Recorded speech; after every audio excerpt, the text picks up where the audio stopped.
When I first moved into the apartment, I didn't think twice about the view. From my window, you could see straight into the alley, narrow, dimly lit, and always smelling faintly of damp trash and fried food from the restaurant 2 blocks down. My landlord had called it urban charm. I called it cheap rent. The opposite building was nearly identical to mine. Stacked brick and rusted metal fire escapes, its windows lined up in perfect symmetry. That meant if I sat by my desk or couch at night, I was always looking straight across into someone else's life. I didn't mind. In fact, sometimes it was oddly comforting. The sound of distant TVs, muffled laughter through the walls, the clatter of dishes. You weren't alone, even if you were. But then I noticed that it was late on my third night in the apartment. I'd been unpacking, exhausted, sitting with a beer by the window. Across the alley, through a narrow gap in half-closed blinds, I saw what I thought was a person, a figure thin, tall, just barely visible in the strip of space where the slats didn't quite meet. At first, I thought it was nothing, maybe my own reflection, maybe furniture, but the longer I looked, the more certain I became. It was a man. He was standing perfectly still, facing outward. His face was obscured by shadow, but the pale outline of his cheek caught the streetlight. I tried not to stare. People had strange habits, I told myself. Maybe he was just lost in thought, standing by his window. But something about the stillness made my stomach tighten. He didn't move at all.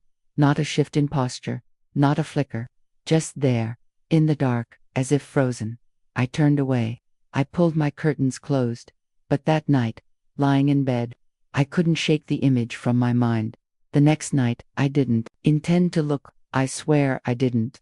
But as I walked past the window, glass of water in hand, I felt my eyes slide toward it, unbidden, and there he was again. Same place, same posture.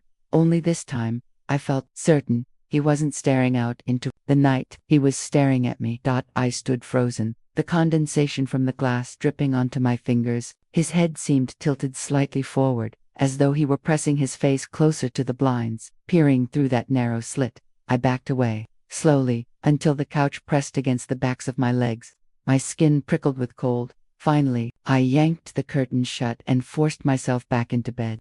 But all night I felt that gaze on me. Even with the curtains closed, even in the dark, that it became a routine after that. I'd come home late from work, too tired to think, but some irresistible pull drew my eyes toward that gap in the blinds, and he would be there, always there. I never saw him leave, never saw lights turn on in his apartment. It was as if he lived, only in that sliver of shadow, sustained by watching, and I knew he was watching me. It wasn't paranoia. You can feel it when someone's eyes lock on you, when their focus pins you in place, like an insect under glass. The air in the room changes. Your body stiffens. Every instinct screams that you're not alone. That was the feeling I carried with me every night, until it began to poison even the daytime. At work, I found myself staring out windows, checking reflections in monitors, scanning crowds for pale, still figures. At home, I avoided the window altogether. I sat with my back to it, curtains drawn tight, pretending I didn't care, but pretending didn't help, because the fear wasn't in the window anymore. It was in me. One night, I decided to test it, turned off all my lights and sat in darkness by my window, just out of view. My curtains were cracked open an inch, enough for me to see without being seen. I waited. For nearly an hour, nothing, just the usual alley noises, distant sirens, the soft hiss of a passing car, a stray cat rustling in the trash bins below, but then movement, a subtle shift in that strip of darkness across the alley, the faintest tilt of a head. He had been there, the whole time. And now, he was moving, not away, not turning aside, toward me. I jerked the curtains closed, my heart hammering so hard I thought it would burst. The apartment felt suffocatingly small, every shadow pressing closer, every creak in the walls amplified. I turned on every light, the TV, even the bathroom fan, just to drown out the silence. That night, I barely slept, and when I did, I dreamt of pale faces pressed against glass, eyes that never blinked. A few nights later, things escalated. It was nearly 3 a.m. when I heard it, a sound so soft, I thought at first I was imagining it. Tap, tap, tap, tap. Slow, deliberate, on glass. I froze, my body refusing to obey the urge to run. The sound came again. 3 faint knocks. Not on the front door, Not on the wall. On my window. My curtains were drawn tight. My window locked. I lived on the second floor. No balcony. No fire escape. No way anyone could be standing outside. And yet tap, tap, tap, tap. The rhythm of knuckles against glass. I couldn't breathe. I couldn't move. I sat in bed, every muscle locked, until the sound stopped. Eventually, exhaustion pulled me into uneasy sleep. But in the morning, when I finally pulled back the curtains, I saw them. 3 faint streaks, smudges, oily and pale, sliding down the glass like the outline of fingers. That was when I stopped pretending this was harmless. That was when I knew the man in the window wasn't just some eccentric neighbor. He was here somehow, impossibly, had touched my window, and that meant he could get closer, much closer. Asterisk. After the night of the tapping, I stopped opening my curtains altogether. The faint smudges on the glass, 3 streaks, unmistakably shaped like fingers, were enough to convince me that something wasn't right. I scrubbed them off with a rag, telling myself I was just cleaning. But even as the streaks faded, the image stayed burned in my mind. A hand on my window. On the second floor. I didn't tell anyone. How could I? What would I even say? My neighbor across the alley is staring at me through his blinds, and somehow he climbed to my window and tapped on it. Nobody would believe me. Hell, I barely believed myself, so I kept quiet, and I tried to ignore it. For a few nights, things were quiet. No tapping, no smudges, no new signs that he had gotten closer. But the silence didn't make me feel safe. If anything, it made me more anxious. Like he was waiting, like he had pulled back, not gone away. Then came the noises. At first, they were faint.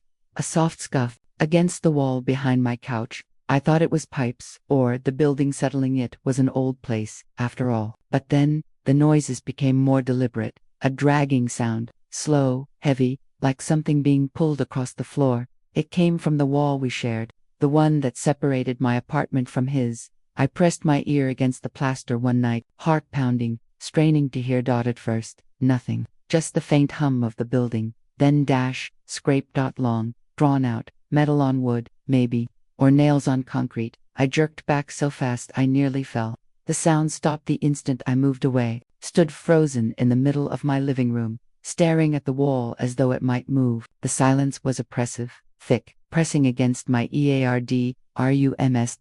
And then whispering, not words I could make out, just the low, hushed murmur of a voice, inches beyond the wall. I clapped my hands over my ears and stumbled back. My heart was racing, so fast I thought I'd pass out. When I finally gathered the courage to put my ear to the wall again, nothing. Silence. Asterisk. From then on, the sounds became a nightly ritual, always late, always when the city outside had gone quiet and the alley was still. The dragging, the scraping, the faint, muffled thuds, like something or someone slamming against the floor. I tried everything to explain it. Maybe he was moving furniture at night. Maybe he had insomnia. Maybe he was just weird. But then, why did the noises stop the second I pressed my ear to the wall? Why did the whispering always come only after I leaned in, like he was waiting for me? One night, I snapped. I couldn't take it anymore. The sleepless nights, the constant paranoia, the feeling of being watched and listened to in my own home. I stormed over to his door, fists clenched, ready to confront him. But when I knocked, no one answered. I pounded harder. Still nothing. Finally, I pressed my ear to the door, straining for any sign of life. Silence. No TV. No footsteps. No movement. Nothing to indicate anyone lived there at all. I stood there for a long time, my hands still against the wood, my breath fogging the cold air of the hallway. Then, slowly, I backed away, because for the first time, I wondered if the apartment was empty. If it had always been empty. That night, I didn't sleep at all. I sat on the couch with every light on, staring at the wall. Around 2 a.m., the noises began again. Scrape. Drag. Whispered. That's time. I didn't move closer. I didn't press my ear to the plaster. I just sat there, staring, my skin crawling, listening as the sounds grew louder, more insistent, and then a thud. So loud it rattled the picture frame on my wall. I leaped up, heart in my throat, staring at the spot where the sound had come from. My entire body was trembling, sweat slick on my palms, and then I heard it, a voice, clear this time, from the other side of the wall. Don't look. I didn't move. I didn't breathe. I just stood frozen, staring at that wall, every instinct screaming to run, but I couldn't run. My legs wouldn't obey. My heart hammered so violently I thought I'd collapse. "Don't look," the voice whispered again, low and rasping, like someone's mouth was pressed against the plaster. I stumbled backward, nearly tripping over my coffee table, and fled into my bedroom, slamming the door shut. I spent the rest of the night curled in the corner, clutching the phone in my hand, too terrified to even call for help, because how could I explain it? How could I tell anyone that the neighbor I'd been seeing maybe wasn't there at all? The next morning, I forced myself to check. I stood in the alley, staring up at the window across from mine. The blinds were still half closed, that narrow gap still there, and in the shadows he was standing there, perfectly still, watching, as though nothing had happened at all. Asterisk, when the Johnsons moved in across the street. I thought they were the kind of neighbors everyone wanted. It was early summer, the sun was out, the smell of freshly cut grass drifted through the air, and their moving truck pulled up with the kind of energy that made me think of picture-perfect family life. A husband and wife, 2 kids, and even a golden retriever that bounded happily up the driveway. They waved at me as I watered my lawn. Big, friendly smiles. Mr. Johnson had that firm, too perfect handshake, and Mrs. Johnson had the kind of voice that dripped warmth, almost rehearsed in its friendliness. Their kids, a boy and a girl, stood behind them quietly, smiling but not saying a word. I welcomed them. We all did. The street had been quiet for years, mostly older couples, a few renters, like me. The Johnsons brought life back. For the first week I'd see them barbecuing in the yard, tossing a ball with the dog, setting up a swing set. Perfect, too perfect. But then I noticed that basement lights. It was maybe 2 weeks after they moved in. I was taking out my trash late, just after midnight, when I saw it. Their house was dark living room, upstairs, all the windows black, but the basement window glowed. A dim, flickering orange light. At first, I thought it was just a lamp, but the glow wavered like firelight, shadows dancing across the walls. And then I noticed the movement. Shadows, several of them, cast against the basement wall. But they didn't move like normal people. They twisted, elongated, bending in ways that made my skin crawl. I stood there too long, my bag of trash dangling from my hand, until I finally forced myself back inside.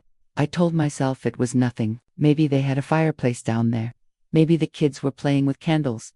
But the more I thought about it, the more wrong it felt. Because who spends hours in a basement, in the dark, with fire? The next night, I checked again. Sure enough, glow was there, flickering, shifting shadows. I told myself to look away, to mind my business, but curiosity kept me rooted to this spot, and then I heard it. A sound, faint at first, carried across the still night air, a voice, no dash, voices. Low, rhythmic chanting. I felt my stomach twist. It wasn't music, it wasn't a TV. It was too measured, too deliberate. I strained to make out the words, but they were muffled, distorted, as if the basement itself swallowed them up. Still, the cadence was unmistakable. Repetition, in unison, chanting. I stumbled back, my heart hammering in my chest, and shut my blinds. But even behind the glass, I swore I could still hear it. Over the following week, I tried to ignore it. I really did. I reminded myself that it wasn't my business, that everyone had their quirks, that maybe the Johnsons were just a little unusual. But the basement lights never went out. Every night, that orange glow. Every night, the shadows. And every night, when the neighborhood was silent and the world seemed asleep, I could hear the faint echo of voices rising from across the street. Then, things started to change. The Johnsons became different, but Mrs. Johnson would wave to me, but her smile no longer reached her eyes. They seemed vacant, glassy, like she was smiling because she knew she was supposed to, not because she felt it. Mr. Johnson, once friendly and talkative, began showing up on my porch, always unannounced, always with that too wide grin. He'd ask if I wanted to come over for dinner, if I wanted to join them sometime. His tone was casual, but there was something behind it, something that made the hair on my arms stand up. And the kids were the worst. They'd just stare. I'd catch them standing at the edge of their yard, facing my house, eyes fixed on me, not blinking, not smiling, just watching. One afternoon, I ran into Mrs. Johnson at the grocery store. I tried to make small talk, but the way she looked at me made my skin crawl. "Why don't you come by tonight?" she said, her voice smooth, practiced. I'm busy, I stammered. Her head tilted slightly. Her smile didn't falter. You should come, she repeated. We'd love to have you. Her hand lingered on my arm a moment too long before she walked away. That night, the basement glow was brighter than ever. I stopped going outside after dark, stopped taking out the trash at night, stopped walking past my windows when I knew they were home. But it didn't help, because every time I glanced across the street, I caught them watching me, standing on their porch, sitting in their yard, faces turned toward my house, and the basement lights burned, always burning. The worst was the night. I woke to find my phone buzzing on the nightstand. A message, unknown number. Why don't you come over? I stared at the screen, my pulse racing, the glow of the text burning into my eyes.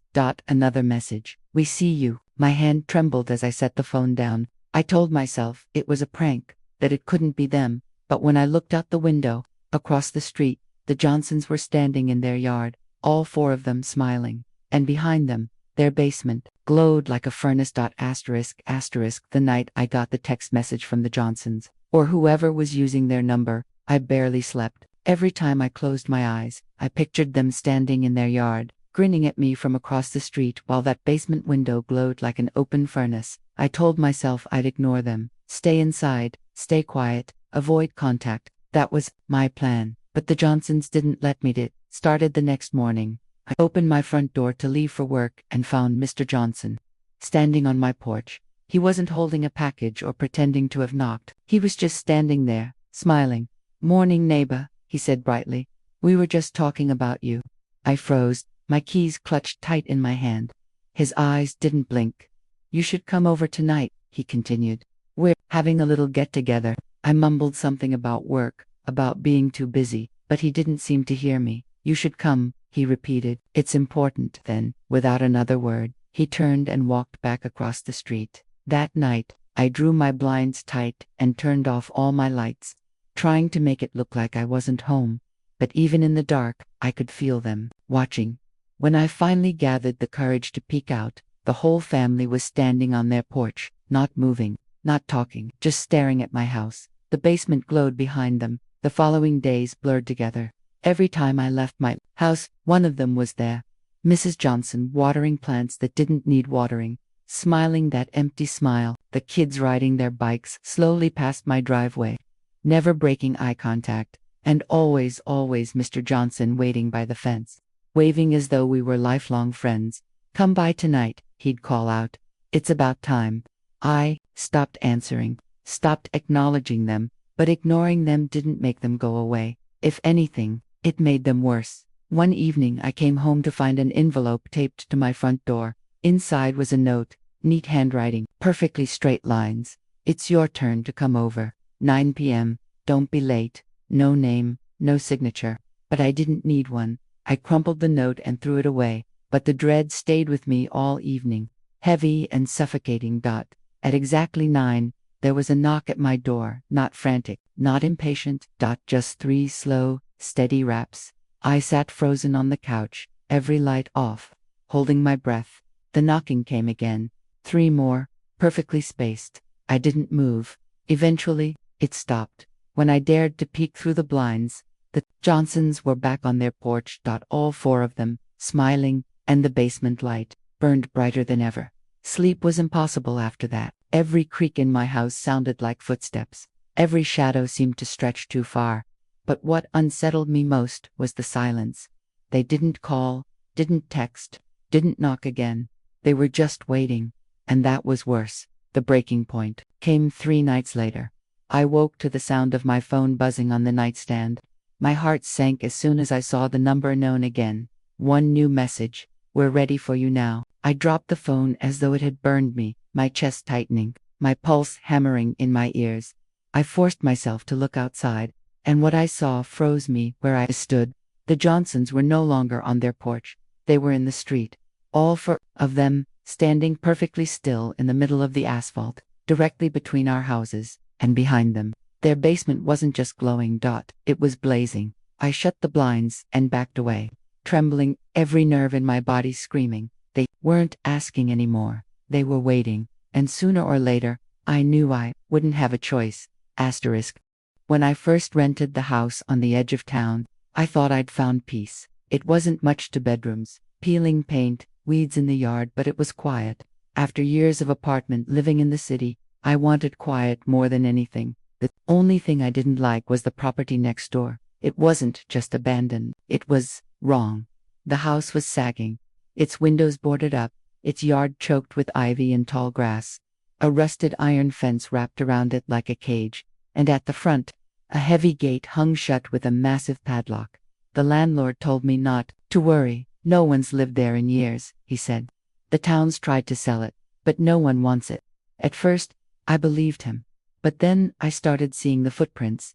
The dirt by the gate was soft, always catching tracks when it rained, and almost every morning I'd notice new ones, heavy, deep impressions, always leading up to the gate, but never away. I told myself it was kids messing around, the kind of dares kids have always done, sneak up to the scary house, prove you're not afraid. But some of the prints were too large, too heavy, not the light steps of children. And one morning, I noticed something worse. The padlock, it had been moved. At night, the house felt alive when the wind blew. The shutters banged against the rotting wood, echoing through the empty street. Sometimes, I swore I saw movement in the yard, shadows shifting where there shouldn't be any, tall shapes slipping just out of sight. I tried not to look at it, tried to focus on my new place, on making it feel like home, but my bedroom window faced the old house directly, and every night, before I could stop myself, I found my eyes drifting to that locked gate. Most nights, it was still, but sometimes, I thought I saw someone standing there, a tall figure, unmoving, just beyond the fence line, always watching my house, One night, just past midnight, I was woken by a sound, knocking, 3 slow, heavy knocks, At first, I thought it was my door. My chest tightened, and I froze, listening.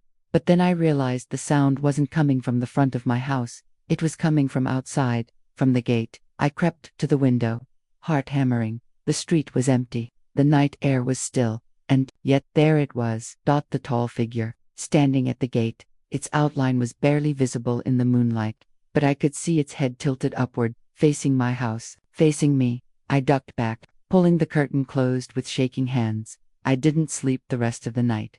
The next morning, I forced myself to check. The figure was gone, but the gate, the padlock, was hanging open. From that night on, everything changed.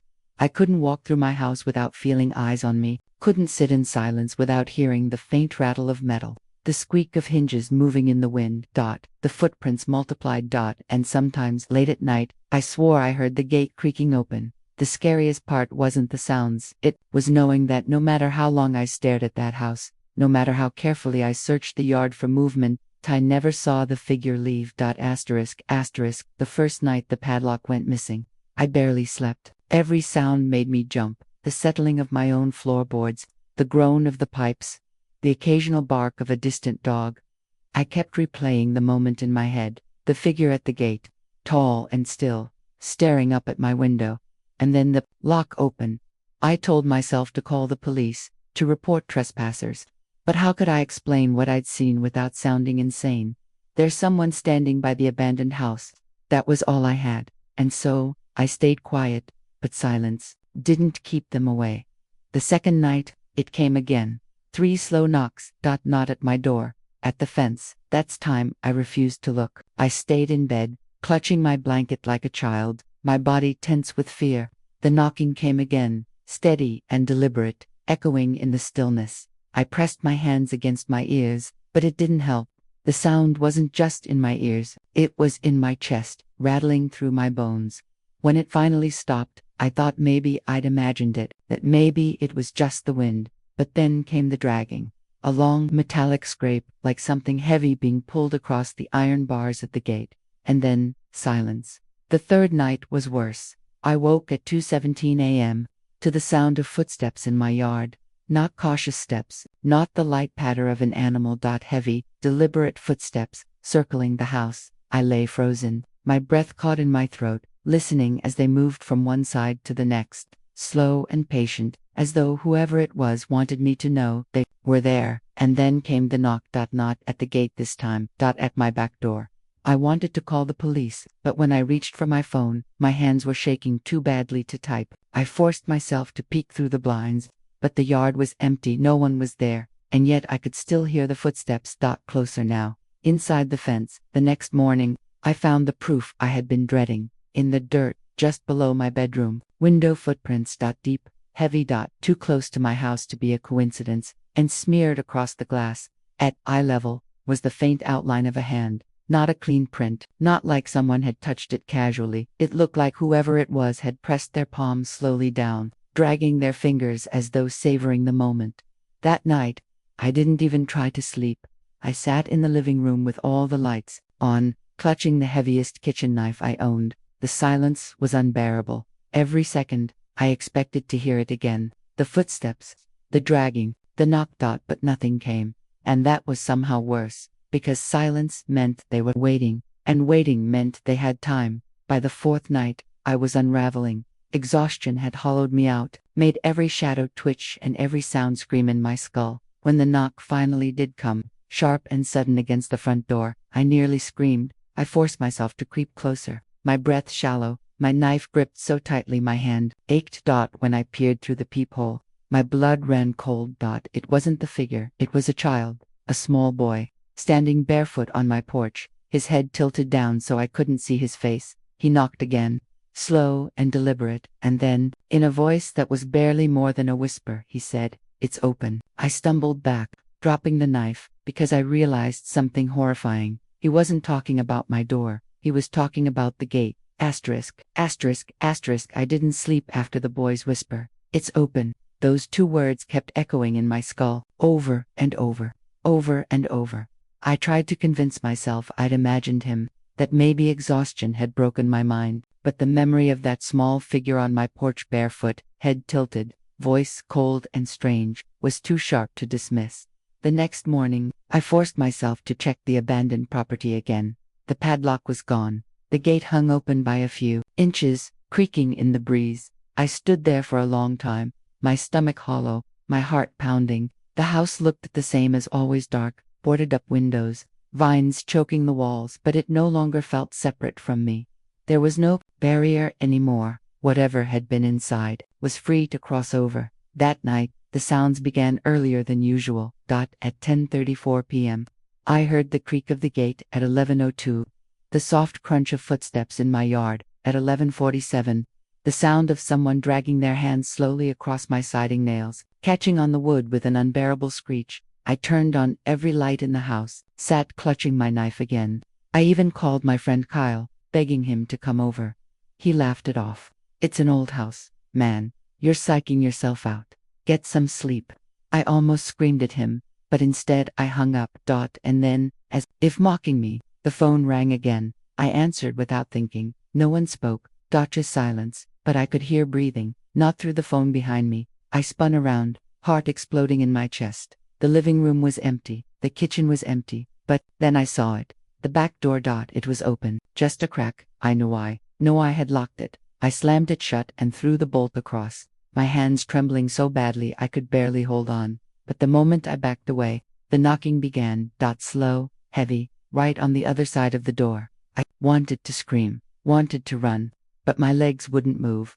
The knocking turned to scratching, nails dragging against the wood. And then, for the first time, I heard it speak. A voice, low, rasping. "You shouldn't look out the window." The words sent me stumbling backward.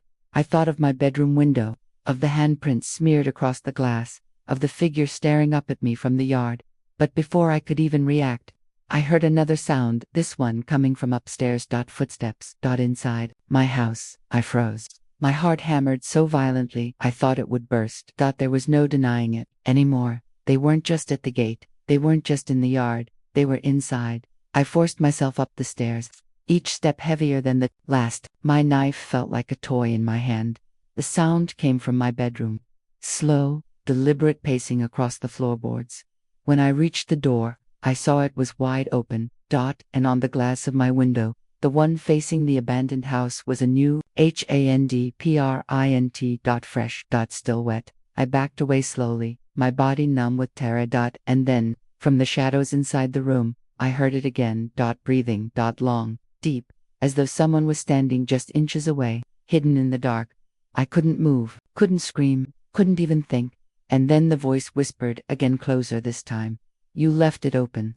I didn't run, I couldn't. Something in me knew that no matter how fast I moved, I wouldn't make it out. The breathing inside my bedroom grew heavier, slower, almost like whoever or whatever was there wanted me to hear every inhale, every exhale. I backed down the hallway, knife shaking in my grip.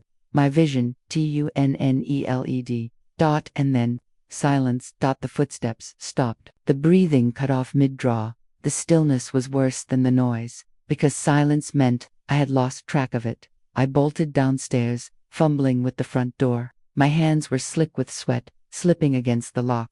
When I finally wrenched it open and staggered onto the porch, the night air felt like ice in my lungs. I didn't stop. I sprinted across the street, not daring to look back until I reached the far corner, and that's when I saw it. My house, every light blazing inside, and at the upstairs window, the one I'd just left, someone was standing, tall, motionless, watching me. I dialed the police with trembling fingers, my voice breaking as I begged them to send someone, anyone. The dispatcher kept asking me to stay calm, to stay on the line.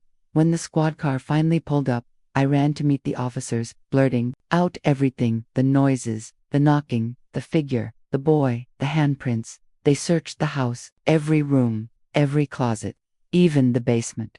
Nothing. No signs of forced entry. No footprints on the stairs. No fingerprints on the windows. The officer looked at me with that tired, skeptical expression I'd dreaded. Sir, are you sure you didn't dream this? I wanted to scream at him, wanted to drag him to the window, point across the street, show him the abandoned house. But when I turned to look at it, the gate was closed. The lock was back on, as if it had never been touched. The police left, their words echoing in my head, get some rest. But I couldn't. I sat in the living room, every light still on, knife in my lap. Hours passed, and then, just as dawn began to creep over the horizon, I heard it again. 3 knocks. Not at the door, not at the gate. This time, it came from inside the wall behind me, slow, deliberate, and then, a whisper, muffled through the plaster. Come next door. I didn't move. I couldn't, because for the first time since this nightmare began, I realized something I hadn't let myself believe. It wasn't me they'd been watching, it was the house. And now, they wanted me in theirs.